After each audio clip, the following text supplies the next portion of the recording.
ბათუმის მერი არჩილ ჩიქოვანის სამუშაო ვიზიტი თურქეთში იმყოფებოდა. მერმა თურქული კომპანიის მიერ წარმოებული ლიფტები დაათვალიერა და ტექნიკური დეტალების შესახებ ინფორმაცია ადგილზე მიიღო.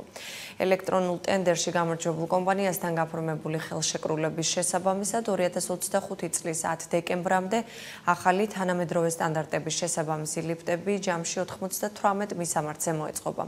ლიფტების ჩანაცვლების პროგრამა მოსახლეობის თანადაფინანსებით ხორციელდება. სამუშაოების დასრულების შედეგად ახალი ლიფტები 2007-მდე ოჯახს მოემსახურება. სამუშაოების ღირებულება 7.622.000 ლარს აღემატება. ინფორმაცია ვიდეო მასალასთან ერთად ბათუმის მერიის პრეს სამსახურმა მოგვაწოდა. თურქეთის რესპუბლიკაში ქალაქ იგდირში ჩვენ მოვინახულეთ საწარმო, სადაც ქალაქ ბათუმისათვის მზადდება ლიფტები.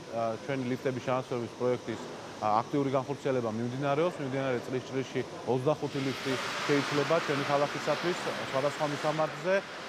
საერთო ჯამში პროექტი მოიცავს 98 ლიფტის ჩანაცვლებას. ამასთან ერთად ბუნებრივია შეხვედრები გავმართეთ როგორც ადგილობრივი ხელისუფლების წარმომადგენლებთან, ასევე ქარხნის მესვეურებთან და ხელმძღვანელებთან საომალო თანამშრომლობის საკითხებზე.